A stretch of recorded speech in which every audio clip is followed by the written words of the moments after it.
সূর্য পশ্চিমে ওঠার সময় ঘনিয়ে এসেছে। ইসলামের দৃষ্টিতে কিয়ামত একটি অমোঘ সত্য। কিয়ামতের আগমনের পূর্বে বেশ কিছু ছোট ও বড় আলামত প্রকাশ পাবে, যা মানুষকে সচেতন এবং সতর্ক করার উদ্দেশ্যে নির্ধারিত। হাদিসে কিয়ামতের বড় আলামতগুলোর মধ্যে একটি হলো সূর্যের পশ্চিমের দিকে উদয় হওয়া। এটি এমন একটি ঘটনা যা মানবজাতির জন্য আল্লাহর পক্ষ থেকে চূড়ান্ত সতর্কবার্তা বহন করবে। হযরত আবু হুরায়রা রাদিয়াল্লাহু তাআলা আনহু হতে বর্ণিত, রাসূলুল্লাহ সাল্লাল্লাহু আলাইহি ওয়াসাল্লাম বলেছেন, তিনটি জিনিসের প্রকাশ হলেও কারো ঈমান গ্রহণ করা তাকে কোনো উপকার করবে না।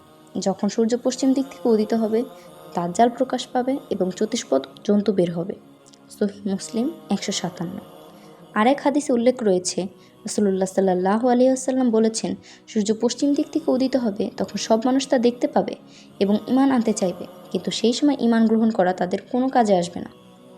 সহিহ বুখারী আয়াত 4635। সূর্যের পশ্চিমে উদয় হওয়া একটি বিস্ময়কর এবং অলৌকিক ঘটনা। এটি ঘটার মাধ্যমে দুনিয়ার স্বাভাবিক কার্যক্রম বিশাল পরিবর্তন ঘটবে। এই সময় যারা পূর্বে ঈমান এনেছিল এবং আমল করেছিল, তারাই আল্লাহর রহমত প্রাপ্ত হবে। সূর্যের পশ্চিম দিক থেকে উদিত হওয়া মানে তওবার দরজা চিরতরে বন্ধ হয়ে যাবে। কুরআনে একটি আয়াতে আল্লাহ বলেছেন, যেদিন তোমাদের রবের কিছু আলামত প্রকাশিত হবে, সেদিন কেউ যদি পূর্বে ঈমান আনেনি, তার ঈমান গ্রহণ করা কোনো কাজে আসবে না। সূরা আল আনআম আয়াত 158। কিয়ামতের অতি নিকটবর্তী হওয়া। এই ঘটনা ঘটার পর দুনিয়া খুব দ্রুত কিয়ামতের দিকে ধাবিত হবে। এটি মানবজাতির জন্য চূড়ান্ত সতর্কবার্তা হিসেবে প্রমাণিত হয়। মানবজাতির গাফিলতির চূড়ান্ত পরিণতি। আজকের পৃথিবীতে মানুষ আল্লাহর নির্দেশনা থেকে অনেক দূরে সরে গেছে।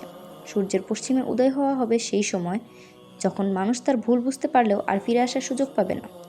আমাদের করণীয় তওবা ও ইস্তেগফার করা। জীবনের যে কোনো মুহূর্তে পাপ থেকে ফিরে আসা জরুরি, কারণ আমরা জানি না কখন আল্লাহর চূড়ান্ত আলামত প্রকাশিত হবে।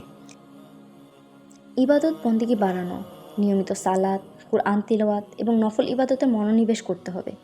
অন্যকে সতর্ক করা, ইসলামিক জ্ঞান ছড়িয়ে দেওয়া এবং অন্যকে কিয়ামতের আলামত সম্পর্কে অবহিত করা।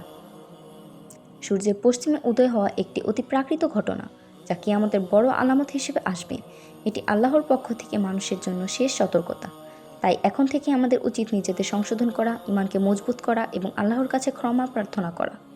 জীবনের এই সুযোগ কাজে লাগাতে না পারলে পরে আফসোস ছাড়া আর কিছুই করার অবশিষ্ট থাকবে না।